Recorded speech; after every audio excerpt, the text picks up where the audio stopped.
Poveglia Island is a small dot of land in the Venice lagoon off the eastern coast of northern Italy. At times, it was used as a safe haven, military checkpoint, and an institution for people with mental illness. However, it is most well known for its macabre use during the bubonic plague epidemic when victims were quarantined and burned on the grounds. Today, Poveglia maintains a frightening reputation, and locals believe this island of ghosts is riddled with unhealthy spirits due to its dark history. The little island was first mentioned in print in the early 5th century as a safe haven from invasions by Alaric the Goth and Attila the Hun during the decline of the Roman Empire. So numerous and easily defensible were the small islands in the lagoon that military forces left them alone. However, Poveglia had probably been populated long before then, as historical records indicate that a group of Proto-Italians, the Eugenii, first inhabited the Veneto region as early as 2000 BCE. Around 864 CE, the governor, or Doge, was killed, and 200 of his slaves fled to the island and presumably led quiet lives. During the Chioggia War with Genoa that began in 1379, officials forced the residents of Poveglia Island to move to a different island in the Venetian lagoon. They built the octagonal fort and turned Poveglia into a military outpost armed with naval artillery to strictly control the lagoon. For 2 centuries, the island stayed unpopulated despite government efforts, such as one to have monks from central Italy inhabit the island in the 1500s. They found a purpose, however, when Poveglia Island became a colony and dumping ground for victims of the bubonic plague in 1576 and 1630.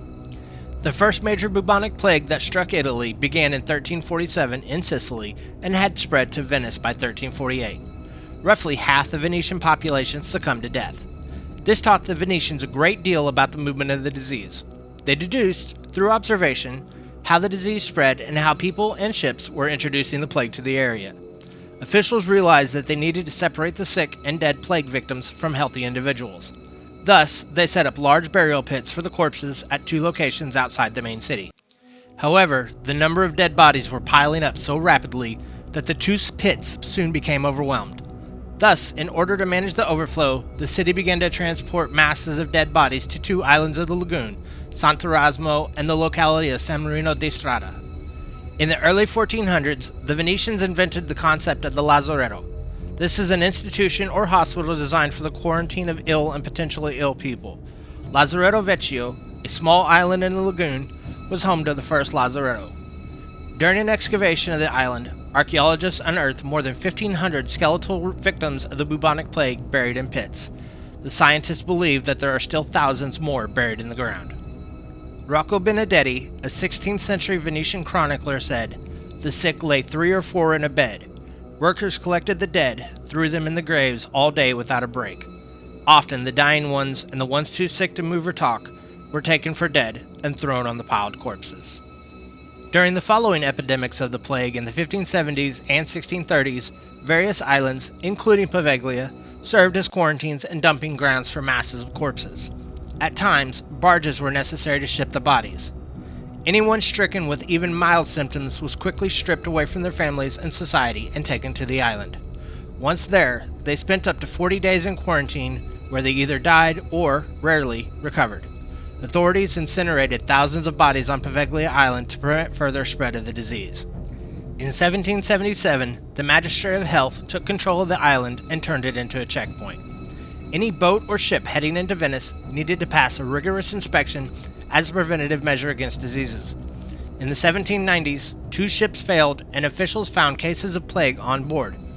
As a result, Poveglia Island became, once again, a quarantine colony for roughly 10 years until the 1800s when the hospital shut down. In the early 20th century, the government repurposed the island's buildings as housing for the mentally ill.